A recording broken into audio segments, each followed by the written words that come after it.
الحمد لله رب العالمين. الحمد لله الذي هدانا لهذا وما كنا لنهتدي لولا أن هدانا الله. اللهم لك الحمد كما ينبغي لجلال وجهك وعظيم سلطانك. سبحانك اللهم لا نحصي ثناء عليك أنت كما أثنيت على نفسك. وصلى الله تبارك وتعالى وسلم على سيدنا وسندنا وحبيبنا وشفيعنا ومولانا محمد صلى الله عليه وعلى آله وأصحابه وأزواجه وذريته وأهل بيته وسلم تسليما كثيرا كثيرا صلى الله عليه وعلى من تبعهم بإحسان إلى يوم الدين. أما بعد، فقد قال الله تبارك وتعالى في كتابه الكريم: فأما من طغى وآثر الحياة الدنيا فإن الجحيم هي المأوى وأما من خاف مقام ربه ونهى النفس عن الهوى فإن الجنة هي المأوى. وصدق الله العظيم. All praises to Allah. All praises to Allah. All praises to Allah who guided us to this, who guided us to Islam and to Iman, and to this Mubarak house, and to His Mubarak remembrance. And we were not to be guided, was it not that Allah subhanahu wa ta'ala guided us? O Allah, to you is praise as is commensurate with the majesty of your countenance and the greatness of your authority over us. O Allah, we do not limit you with any praise we can come up with ourselves. Rather, we admit you're the only one who knows the true extent of your praiseworthiness. And may the peace and blessings of Allah subhanahu wa ta'ala be upon His servant and messenger, our Lord and Master, our beloved one, the one who will intercede for us on the Day of Judgment, Sayyidina Muhammad sallallahu alayhi wa ala alihi wa sahbihi wa sallam ajma'in. May the peace and blessings of Allah subhanahu wa ta'ala be upon him and upon his companions and upon his wives and upon his family and upon his progeny and upon all of those who follow their way until the Day of Judgment.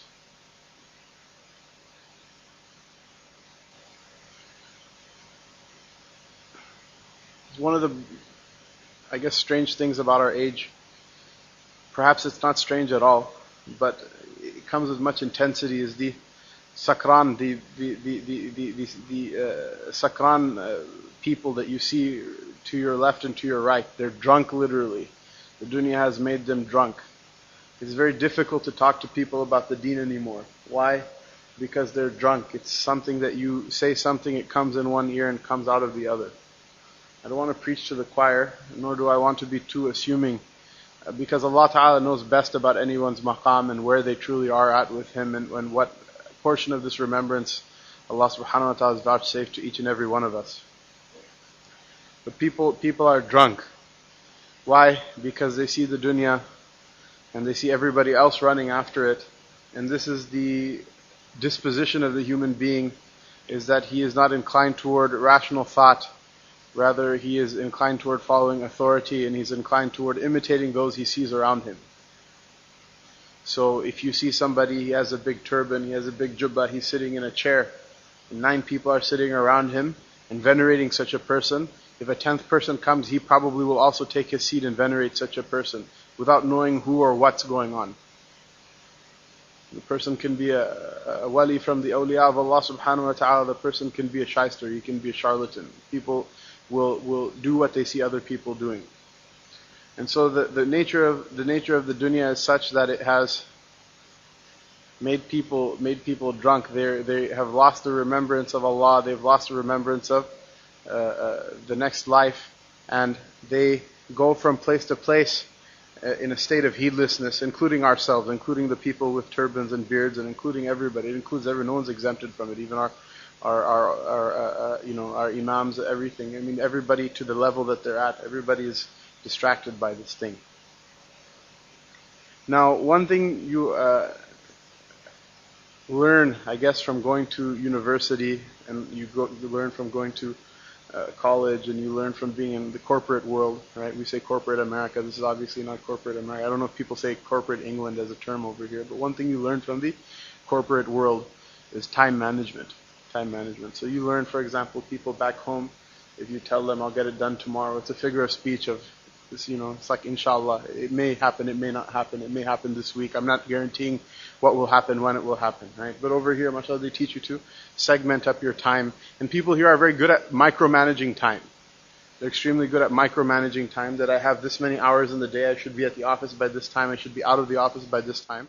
And this week we should have 40 or 45 or 50 or however many hours that I work, and I want to achieve this number of tasks. So time management has a micromanagement aspect to it. There's also a macromanagement aspect to time. And before getting more into the macromanagement aspect of time, I would like to say that the venture of time management is a truly religious experience. It's a truly religious experience for every person who reflects over time and reflects over what they do with their time. It is a truly religious experience. It's something that is not understood by every person, but it's very readily perceived by a Muslim. A person who has even a minimal amount of exposure to the Quran or to the Sunnah of the Prophet ﷺ, a person who knows how to pray 5 times a day, they know there's one Hajj and there's 2 Eids and there's one Ramadan in every year, and etc., etc.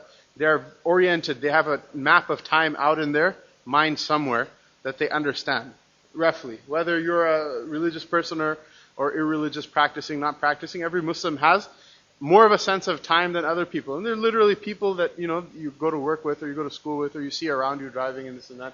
They don't have the idea. They haven't come to terms with the fact that they are now young and one day they'll become old, or that they're now healthy, one day they'll become sick, they're now well, one day they will die. They don't know what time of day it is, right? They go to sleep at 8 p.m. every day, and they wake up at 6 a.m. every day. And it's not something that they, for example, they don't understand when the sun is rising or when it's setting, any of these things. They're very heedless of time. Muslims, mashallah, and in general sense, the average Muslim is much more aware of the passage of time than the average non-Muslim, both in the micro sense and in the macro sense. So the macro planning of time, the micro management of time is just what are you going to do in the day, right? The macro management of time has to do with what's your long-term plan, right? What's your long-term plan? So where's the brother Adnan? Adnan, where are you at, man? Adnan dished out my talk. He's sleeping beside. He's feeling ill. He worked in the corporate world in America, right? So he can vouch for what I'm about to say. Is that in the corporate world, you have long-term plans, right? That are for next year, that are from 2 years out, for 3 years out, for 5 years out, for 10 years out, for 25 years out, for 50 years out. Some corporations have 100-year plans, right? So you have people literally are making plans for things that they know they're going to be dead by the time they're going to be implemented, but they would like to see they would like to see their corporation go from one place to another place, because there's an institution that's driven. The individuals, if they fall out, the institution will keep running. So they want to have a plan so people will know where to pick up the work and keep going toward, right? So they have these plans. And so a person, when they take like a time management seminar or some sort of corporate training, they teach you to do this for your personal goals also. And what I'd like to venture is that this is not something that unfortunately nowadays we learn these kind of concepts firsthand from the kuffar, so some guy in a suit and tie who's not Muslim, white guy, he told us about nothing against any white, black or anything. But some white guy told you that, this is a good idea. So now we start thinking about it, right? So imagine if a corporation is doing a 100-year plan, right? And successful people do 100-year plans, right? Why shouldn't everybody in this masjid do a 100-year plan? Right? Think about what do you want to be doing in 100 years' time, right? First question someone will say, is the Qiyamah going to be there by then or not? That will probably affect what you envision yourself doing, right? I hope nobody here has some sort of like cybernetic agenda that they want to live inside of an Android or something like that. All of us are planning on being dead by that time probably, right? So what do you want to be doing at that time? What about after 200 years? What about after 1,000 years, right? What do you want to be doing forever, right? The macro management of time, when you go to the extreme end, right? The plan that you want to do forever, for abad, right? Forever, right? That's called what? It's called a vision. It's a vision, right? What do you want to do? What do you want eventually? What do you want to end up as? Or what do you want to end up happening, right? So this is a very essential part of time management and planning. It's also a very essential part of being a Muslim. It's something that the Nabi Sallallahu Alaihi Wasallam also, he gave vision to his Sahaba radiallahu ta'ala anhum. Allah Ta'ala gave vision to his Anbiya alayhimus salatu wassalam. And all of the awliya of Allah subhanahu wa ta'ala, from the first from the time of Sayyidina Adam until the last person who takes the name of Allah subhanahu wa ta'ala leaves from this world, every one of them has some vision or another, right? The beautiful part about vision planning is what? Is that your vision can be whatever you want it to be, right? It's like a wish list. It doesn't mean it's going to come true or not, but when you're planning the vision, you can make it whatever you want it to be, right? So, for example, if you ride the bus every day, and someone says, "I'll give you whatever you want," right? He says, "Oh man, it would be great. I grant you, grant me this wish that I can ride the bus every day without having to pay fare." Okay, you can be granted that vision, right? You can be granted that wish. Wouldn't it be a better wish to wish for a car? Wouldn't that be qualitatively better thing to wish for? Right? If he's going to give you anything, is there probably something better than a car you could think of? You can think of whatever. So the thing with the vision is that a person can make it whatever they want it to be. Whatever they want it to be. And as a Muslim, it's like that also. Right? That Yawm al-Qiyamah, there'll be maratib, there'll be all of these ranks and things like that. Allah Ta'ala informs us we're not going to be anbiya. Right? We're not going to be anbiya. If you are interested in that, maybe the Qadianis have a place somewhere around here. You can go talk to them. But here we're not. That's not going to happen. But alhamdulillah, there are people in this ummah that have reached Nabi-like status. The Nabi Sallallahu Alaihi Wasallam said about Sayyidina Umar radiallahu anhu, right? He said that لو كان نبيا بعدي لكان عمر. May Allah subhanahu wa ta'ala be pleased. If there was to be a prophet after me, it would have been Umar radiallahu anhu. And our Shaykh Mawlana Khalid Mahmoud Sahib, Allah subhanahu wa ta'ala keep him happy and in good health. He explained it to me like this: is that the Nabi is like a judge, right? And the awliya are like lawyers, right? So in a city, maybe there's only one judge, right? And there's maybe 15, 20 people are qualified to become a judge, but only one of them is judge at a time, right? And the other people may be qualified, but they just never get appointed to the post. And so there are people from the Sahaba, there are people from this ummah that may be in a status like that. So if maybe you're not going to become a Nabi, but you can be a wali of Allah subhanahu wa ta'ala that is, his head is at the feet of the Anbiya. So you can make that your vision. If you want to make that your vision, it can happen. It's happened to people. It's happened for people. SubhanAllah, some of the ajab al-ajaib, some types of people Allah subhanahu wa ta'ala brought to this ummah, even in later times, even in relatively near times. You can, if you want to make that your vision, you can make that your vision. So the point with the vision is that it can be whatever you want it to be, and only a stupid person or only a lazy person or only a foolish person would cut themselves short in making their vision. Right? Why? Allah Ta'ala, the sky's the limit. Allah subhanahu wa ta'ala, He's the one who creates everything, khaliqu kulli shay, and He's the one who says to you that ask for me so I can give to you, and all of these other things. Allah subhanahu wa ta'ala, He's the mujib al-da'wat. You just have to ask Him and He'll give you what you want.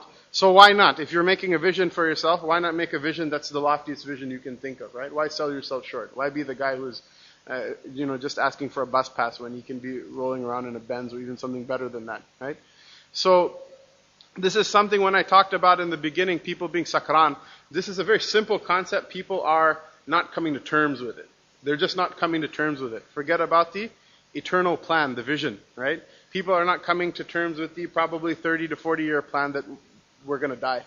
Right? Allahu A'lam if we even have that much time. Right? Allahu A'lam if we even have that much time. We're all going to die, right? So we're not sadistic people, right? When I mention death, right? You say, oh man, there's a guy with a big beard and black turban. MashaAllah, there's a guy with a big beard and black turban today. He's talking about death. He must be a pretty gloomy fellow. No, the idea is that a person who comes to terms with his death, that's the only person who actually lives his life properly, right? Because he knows what he has is a limited resource and it's leaving him. It's not a sadistic action at all. Rather, it's something that once you come to terms with your death, you are able to then appreciate the small amount of life that you have, and you're able to then segment it out and use it in a useful way instead of wasting what little you have, what little potential you had, whatever thing you could have done, even wasting that also. Allah Ta'ala protects you from it. So when I say to elaborate about people being drunk, people being sakran, not only have they neglected to make a vision for themselves, they've neglected to do medium-term planning, long-term planning, and they believe that a person having a handle on their short-term planning is where their deen is. A person who has a handle on his short-term planning, that's where his deen is. Meaning, so if you can manage to pray your 5 times a day prayer, if you can manage to fast in Ramadan when Ramadan comes in, this is what we call a deendar person. This is what we call a religious person, right? Now, obviously, I I'm not advocating that a person with a long-term plan who doesn't observe the short term